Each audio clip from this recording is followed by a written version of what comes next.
One of the admittedly many great things of this current generation of WWE TV is how good the WWE has gotten at booking their current champions. Gone are the days of hot potatoing championship belts from one person to the next every other week. Gone are the days of paper transitionary champions, at least for the most part. There's still a little bit of that. But it's a fact, the WWE is way better at booking their champions now. They actually book their champions like champions. But just because the WWE has gotten better at booking champions, it doesn't mean that they're perfect. Because even in today's landscape of champions, there are championship reigns that are way better than others. There are championship reigns that are going to be remembered for years and maybe decades to come, while there's also championship reigns that are going to be immediately forgotten once they end. So in today's video, we're going to look at every single current active championship reign in the WWE, and we're going to tier rank them from Hall of Fame all the way down to trash. And as always, don't forget to subscribe to this channel, ring that bell for notifications. If you're a wrestling fan, I am confident that you're going to fall in love with this YouTube channel because we always upload daily wrestling content. All right, let's jump into it. So here are the different tiers that we have for this tier ranking. We have Hall of Fame. Hall of Fame is reserved for the best of the best championship reigns. These are the championship reigns that I think people are going to remember for years to come, maybe even decades. Then we work our way down to great. We have good, meh, and then trash. This is the worst of the worst type of championship reign. These are the types of championship reigns that I want to see end immediately, and the types of championship reigns that I think people are going to instantly forget. And in fact, I think these are championship reigns that people want to forget. However, we also have an extra category for this video, and that's the TBD category. That stands for to be determined. This is where I'm going to put championship reigns that are just way too early to even begin to start to critique. So let's start off by filling up that TBD category by starting off with the WWE Women's Tag Champions, Alba Fire and Isla Dawn, who I'm immediately going to put into the TBD category. Listen, in terms of star power, it's obvious that they are a significant step down from Bianca Belair and Jade Cargill. However, Bianca Belair and Jade Cargill were never a long-term solution for the WWE Women's Tag Team division because we knew that the end goal and the best way to use a Bianca Belair and a Jade Cargill is as singles megastars. They should absolutely be chasing singles glory and singles gold. That is how you're going to get the most out of them. However, it was nice to have them in the tag team division to give them that temporary boost. But the fact of the matter is that you could never build the tag team division around Bianca Belair and Jade Cargill because they were a temporary band-aid to the women's tag team division. However, even though they don't have the aura or the star power, Alba Fire and Isla Dawn are maybe the perfect tag team to build this division around. They have a proper tag team identity. They are great in the ring. I think they're great character workers. And the most important thing is that they are a true in and out tag team that you can build this division around. It's still way too early to really provide any sort of feedback on their reign. They're starting to slowly get into feuds with Damage Control, Zoe Stark and Shayna Baszler, but it's just way too early as of the making of this video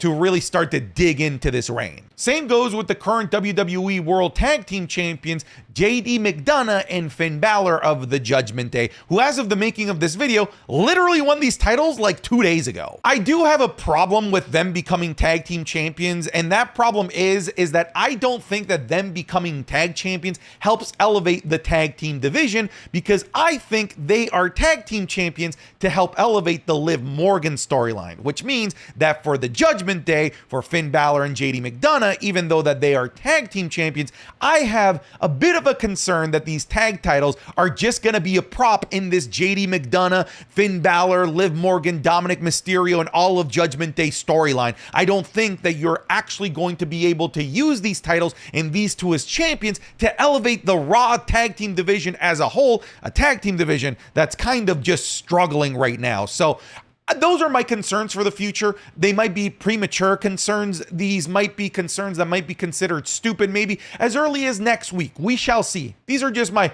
early concerns with making them champions, but again, way too early to tell. The other one that's too early to tell is Kalani Jordan, the NXT North American Women's Champion, who I'm also going to put into the TBD category. I was a bit surprised that they made her the NXT North American Women's Champion. I thought that they were going to go with Sol Ruka or maybe with Jada Parker. this was a bit of a shock surprise. I'm not going to lie. To the point where I don't know if she has longevity as champion, because I can name you 2, 3, maybe even 4 women that I would have probably picked over Kalani Jordan to be the inaugural NXT North American Women's Champion. But hey, they made the decision that they made. She won in that ladder match against several women that, again, I would have picked over her, but we shall see. She's going to have to really cook in the ring. The promos that she's been cutting so far still feel a little bit too rehearsed, but to be fair, this is developmental, so it is to be expected, but we'll see. This is also a brand new experiment, really. A women's mid-card title is not something that the WWE has done, so fingers crossed that it goes well, because I think it could also open up the door for a women's mid-card title to appear on the main roster soon. So I hope it goes well for Kalani Jordan. I'm rooting for her. Now let's look at Andrade, our Speed Champion. And here's the thing, he just became Speed Champion. He hasn't defended the Speed Championship belt.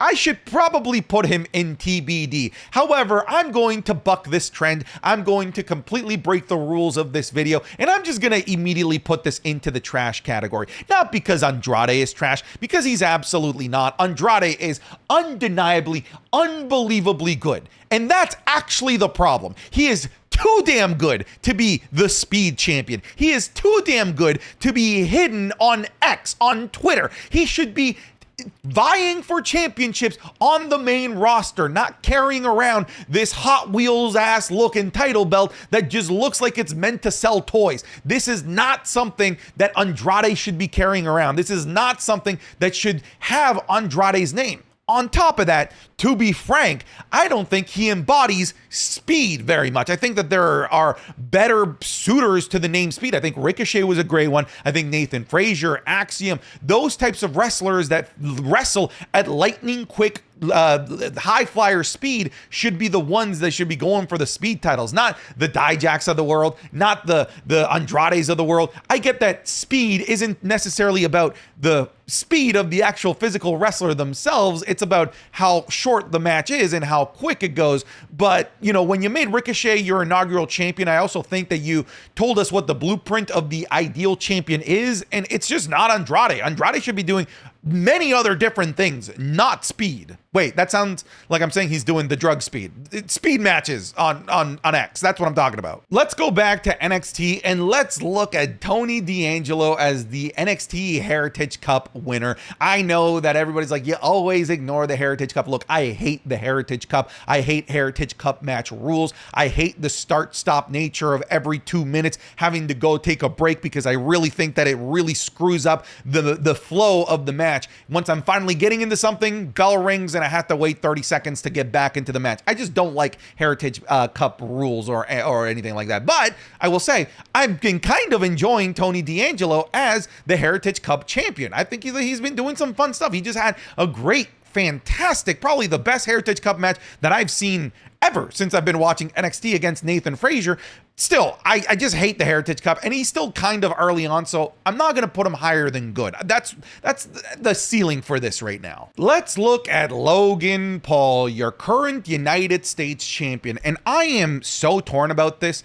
I want to put him into the great category, because I do think that Logan Paul does some great stuff as champion outside of the WWE. Having that championship everywhere that he goes, I think that he is a good representative for the WWE. I think he's a good champion when he's not on WWE TV. When he is on WWE TV, he is borderline legendarily good. He's fantastic. He's a great character worker. His matches are good. His feuds are good. The problem is we never see him. He's got the Roman Reigns style schedule, which I just don't think should be a schedule that a mid-card champion should have. I feel like your mid-card champion is supposed to be your workhorse champion. Don't get me wrong. I get that Logan Paul being a celebrity and having this Roman Reigns-like schedule adds to the heeldom of his character. It shows the world that he's better than the average regular working man, that he doesn't have to be this workhorse, that he himself is a special attraction.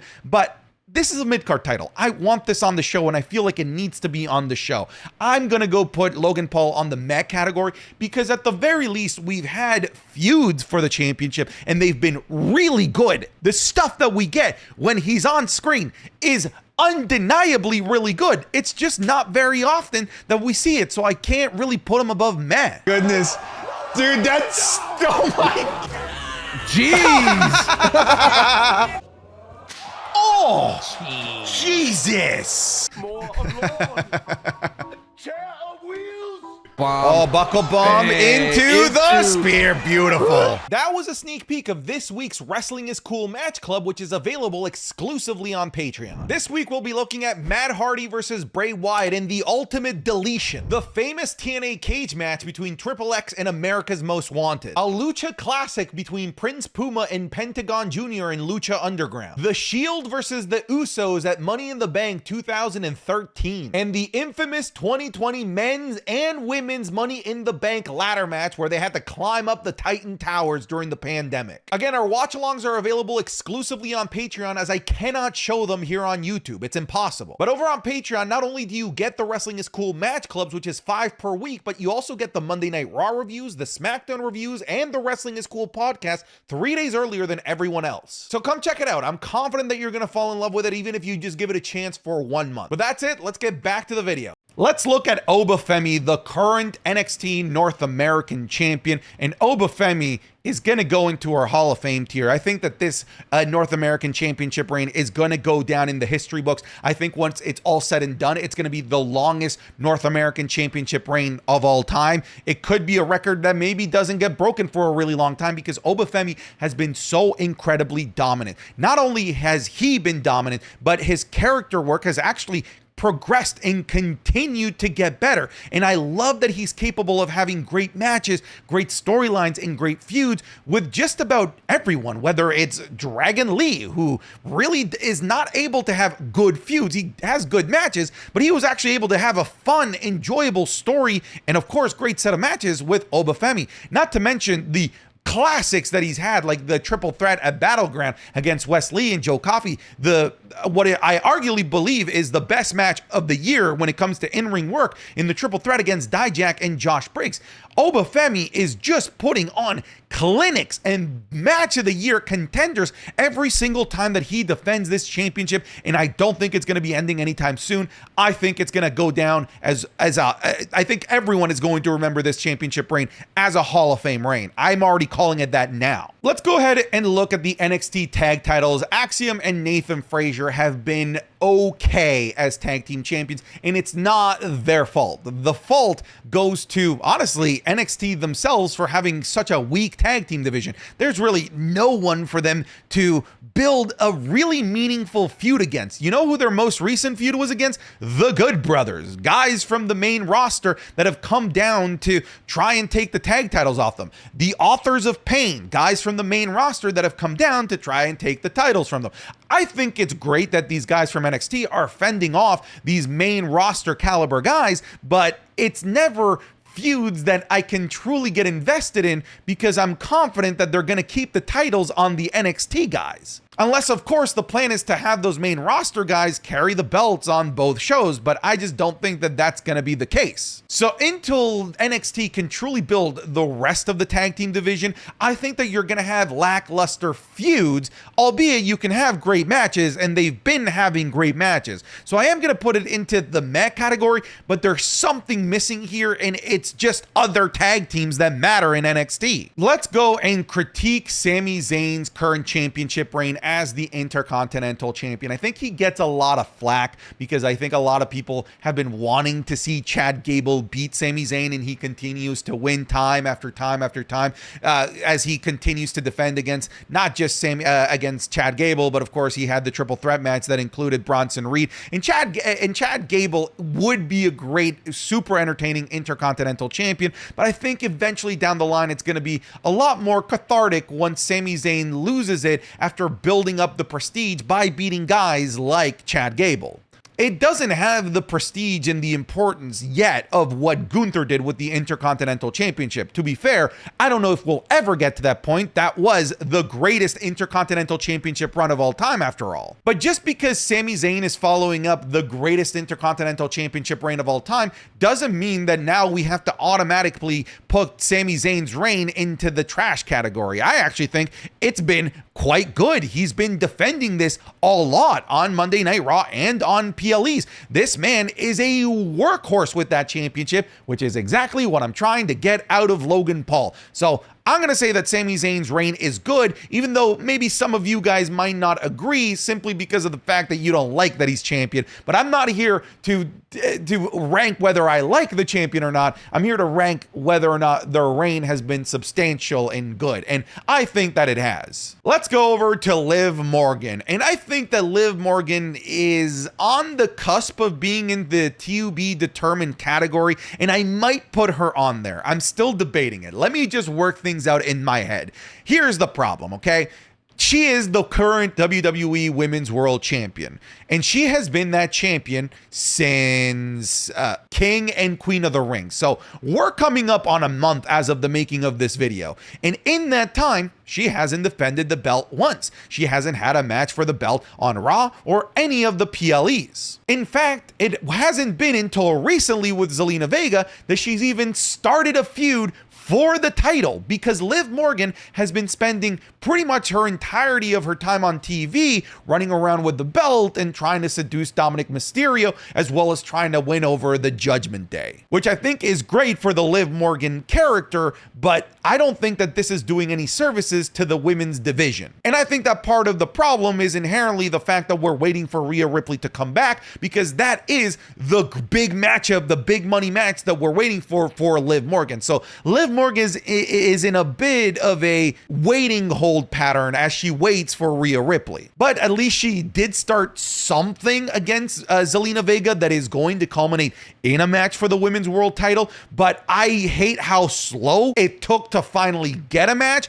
I hate that the women's world title has been pretty much entirely removed this whole month from the women's division, which has left the rest of the women on the roster, because even though Rhea Ripley's gone, there are other women on the roster that should be vying for this title. It's left them kind of doing nothing. So I've been a bit disappointed with that. So look, I am going to put her into the trash category, not because I think that her time as the champion has been bad, because this is the best Liv Morgan has ever been, but she's been a great on-screen character. She hasn't been a great champion. She hasn't had a great championship reign, and that's what I'm categorizing here. Maybe this would change if I were to do this video in about a month. Maybe once she actually puts that championship into the ecosystem of the women's division, maybe I'll have a change of heart. But right now, it just sort of feels like she's holding the belt hostage while in the process doing some amazing on-screen stuff that I wish would seep into the women's division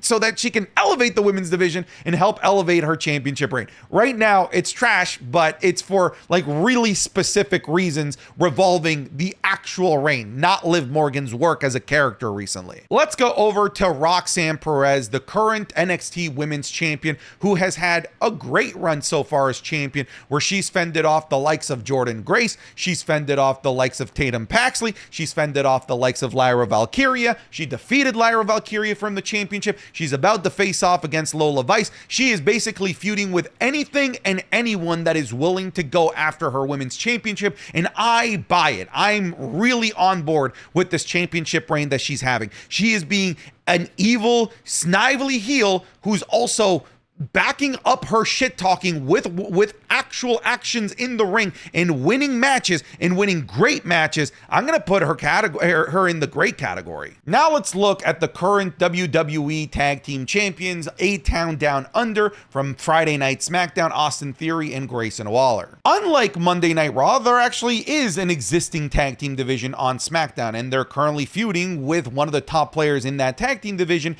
in DIY. However, none of their feuds and none of their matches have really flourished to the point where it's worthy of a PLE. And I do think that if you have a championship reign that cannot get any PLE time, I think that does speak volumes as to how good or how valuable your current reign actually is. I don't think that their championship reign has been bad by any means. They've been taking on, some big teams, like I've already mentioned, DIY, the Street Profits, but it hasn't materialized into anything that could truly make this championship reign memorable. There needs to be that it moment that they've not yet had. So I'm going to put this into the meh category. There is still room for improvement, but at least they've been doing some stuff and having some matches and some feuds. And when they do get an opportunity to have those matches and feuds, it's been good. It's been entertaining. Let's look at Bayley's reign as the current WWE Women's Champion. And I think that she is very similar to how Sami Zayn's reign has been going. I feel like a lot of people are weirdly already starting to get bored of Bayley as champion, but I feel like Bayley's been a great fighting champion who has had some pretty fun feuds up to this point. Her recent match and feud against Piper Niven was a lot of fun. The match at Backlash between her, Naomi, and Tiffany Stratton was genuinely fantastic. I'm going to go into the good category because it's still early on and there's still a lot more room for growth, but everything that she's done as a champion, the matches and the feuds that she's had, the promos that she's cut with this championship have all been undeniably good. I just feel like people are getting tired of her, but I'm not personally. Let's look at the NXT championship reign of Trick Williams, and I think that this is a bit of a tricky one. That was absolutely pun not intended when I said this was a tricky one. Okay. All right, we're getting deep into this video. I think this has been a problematic reign.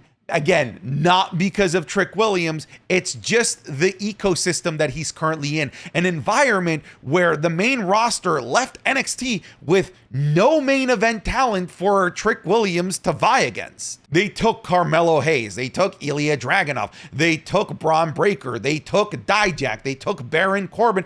Everyone that he could have had feuds with to help elevate him as a champion and help elevate the championship reign were all drafted away from NXT, which put NXT into this weird situation where they now either have to elevate people from the mid-card to the main event scene or literally go outside of NXT to bring people to go up against Trick Williams, which is what they did with Ethan Page. This is also a feud that I would probably say is probably in the too early stages to really rip on. There's still a lot more room for this championship reign to truly flourish here. But in the meantime, we had a fun little feud with Ethan Page. He's feuding with Shawn Spears. He's about to have a fatal four-way match against Ethan Page, Shawn Spears, as well as Javon Evans. He had the fun little thing with Lash Legend, whatever was going on there, the stuff with Sexy Red. So he's been a fun champion, admittedly. He's just a bit of a casualty of what the WWE did to the NXT main event scene. So I think it's going to take a while for the NXT men's main event scene to truly get going, to truly refill itself with main event caliber talent for Trick Williams to have a great reign. I'm going to put him into the meh category, but I do think that he's doing anything and everything possible to make sure that this championship reign doesn't become a forgettable one. I think that for what he's been given, he's been doing the best possible job. Now let's look at Damian Priest, the World Heavyweight Champion, who has been labeled as a paper transitionary champion. Those aren't my words or really the words of fans. These are the words that are being used on WWE TV itself. That is how Seth Rollins described Damian Priest. That is how Drew McIntyre has been describing Damian Priest. And I think my problem with this championship reign is how convinced and disillusioned Damian Priest is that he isn't a paper champion, that he thinks that he truly is the top of the mountain when he hasn't been able to win a match on his own. There's a little bit of a disconnect from the message of Damian Priest, how he is being portrayed as a champion when he's cutting promos, and then you compare that with the end result of the matches and it doesn't really click. But he's already had 2 championship defenses against 2 separate main event caliber players that many people would say are more worthy of being world heavyweight champion, and he beat them both. Again, sure, with shenanigans and with things that screwed other people over, but he did beat Drew McIntyre and Jey Uso. That's a big thing. And now he's feuding with none other than Seth freaking Rollins. You have to give Damian Priest some kudos there. The thing, though, with Damian Priest's championship reign is that I believe him more as a champion, and I believe in this reign more when I'm seeing it in the ring. It's when he talks that I'm less impressed by it. It's almost like his in-ring work does all of the best talking, because when I've been seeing him in these matches with Jey Uso and Drew McIntyre, I feel like they've been bangers. They've been admittedly incredibly good. It's when he talks when I actually don't believe him. I don't feel like he believes that he's at the top of the mountain when he talks. I know that I'm kind of laying into him here, but I still think that he's been a good champion. I think that he's been a good representation of the World Heavyweight Championship. I think that he has done his job at helping elevate this championship. I think the championship has sure as hell elevated him, but I wouldn't be putting him into the trash category or the meh category simply because I don't yet buy him as a champion, because his feuds and his matches have really been doing the speaking for him. I'm going to put him into the good category.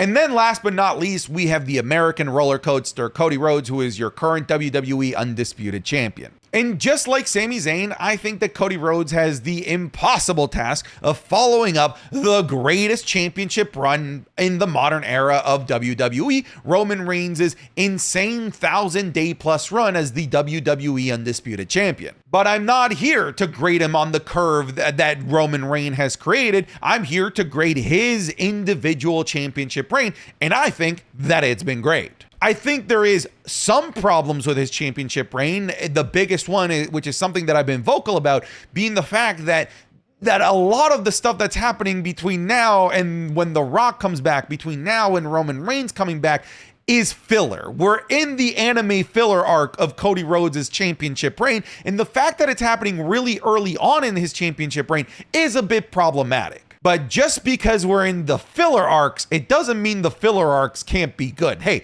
listen, I've watched One Piece, I've watched Naruto. There's some good filler episodes in there. And for Cody Rhodes, his feud with Logan Paul was a lot of fun. The match was fantastic. The lead up to it was great. The contract signing was great. The stuff with AJ Styles was legendary. Might be so far the best feud of the year that wasn't a WrestleMania feud. It was so good. We have the amazing match in Backlash. That crowd that made that match literally unforgettable. That match is going to go down in history. A match that was universally revered and highly reviewed by anyone that has a platform. And then you have the sequel, the great match at Clash of the Castle, the awesome storyline that was told with the fake retirement of AJ Styles. It was fantastic. And now we're getting into the less filler arc stuff. We're going back to the bloodline. Well, now we're talking about potentially Cody Rhodes and Solo Sikoa, Cody Rhodes and Randy Orton. So there is still so much to explore here.